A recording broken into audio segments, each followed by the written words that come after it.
Dusk is falling over Goda. They've been going for 20 days, on foot, moving into the desert heat of southeastern Ethiopia. 45,000 people have come from the east in a desperate effort to survive, yet they could just as easily be walking to their deaths.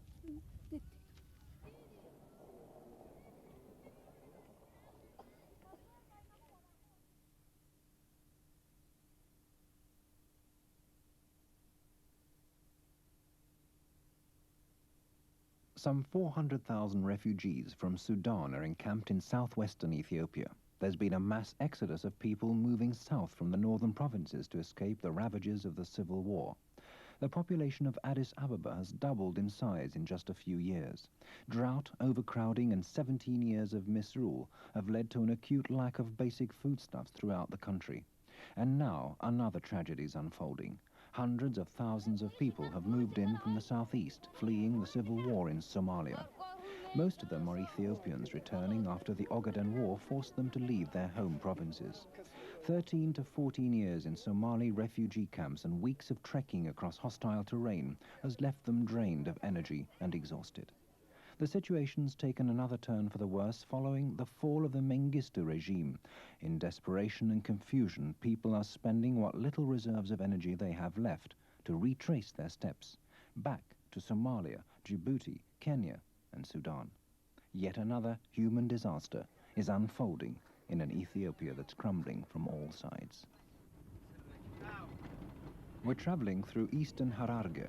The dried-out skeletons of animals here and there remind us of the latest drought. But this year's brief rain period's been and gone, leaving a fragile green film of vegetation on the red plain. The road from Jijiga is long and the rains have made it almost impassable. Beyond the mountains lies Dervonaji, a little Ethiopian frontier station, a place in the middle of nowhere that has suddenly been invaded by over 100,000 people.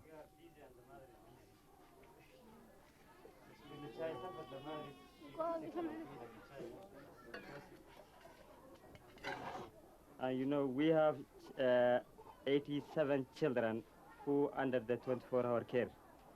And that children, it was severe malnutrition, severe dehydration, severe pneumonia. You know, the first need for these people, not the drug, not everything, food. If they get food, even they develop body resistance. The second, drug. If you know when they are in severe case, they need drug. Food supply is the most important, and clothes. So you know, our main problem. Every agency or every television crew, they visit here. Still, we don't have any result from anybody. As we leave Dervonaji, we're told there's only food enough remaining there for 2 days. Because of the roads, the lorries aren't getting through and no one knows when they'll actually manage to do so. Some 35,000 returnees have set up their tukuls about 100 kilometers south in Kebrebeya. They're waiting to be able to continue their journey home. The situation's also very critical here, but at least we can see that CARE's water tankers have made it here and Save the Children Fund are doing what they can.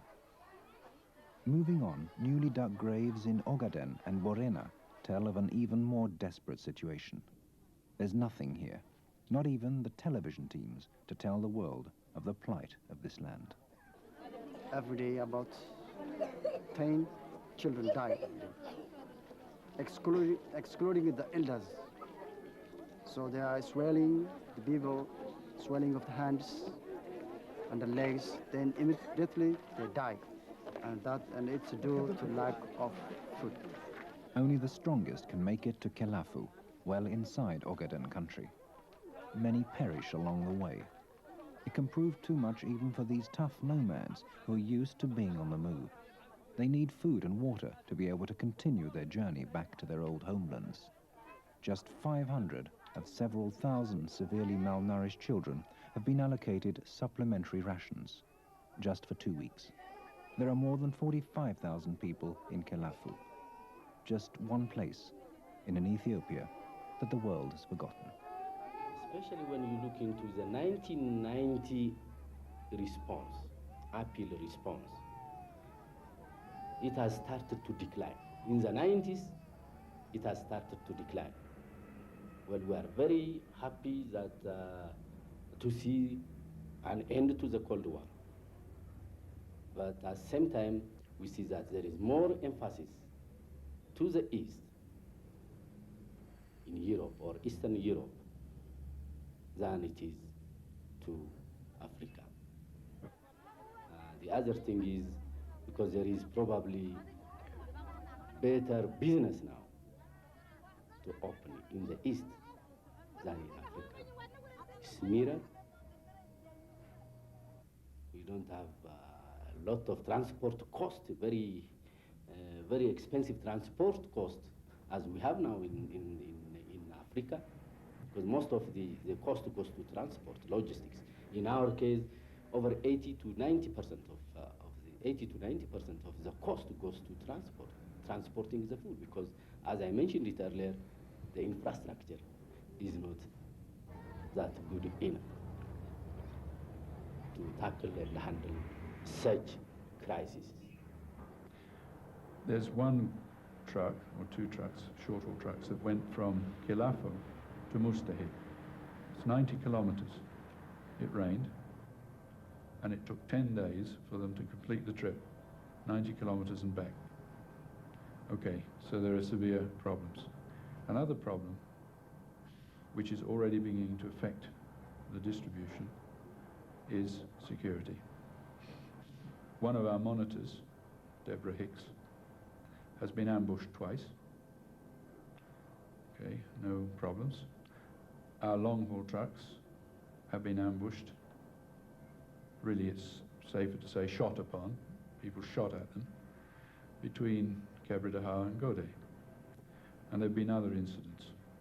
And we fear that unless we're extremely lucky, we're going to have people seriously hurt or worse. Our trucking fleet has actually lost 2 drivers killed this year already in different parts of the country, so they're very sensitive to this. But you see, there is a major security problem also. Don't underestimate the difficulties of getting things going in a place like the Deep Ogaden. It is extremely difficult. We are able to see what they had in their stores, and specifically in Gode and Kalafo, and in Dolod also, in Borana. The stocks would take them only for the next few days, and there was no much truck movement towards these areas that would ensure food availability. So an urgent decision should be taken. And I would like to appeal to also to the communities in general, to the donor communities in general, to look into the problems in these areas, to think it again, and especially to save the lives of children. And in our part, the Red Cross, as I said, we have limited resources available, but we are ready to deploy our resources, very limited resources now, food, very limited transport towards this program.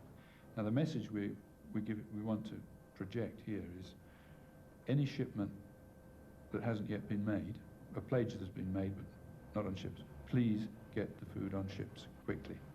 An emergency program, if it starts today, I hope that in 3, maximum 6 months' time, we would be able to bring a new change in their life, and these people would be ready to leave the shelters after these times.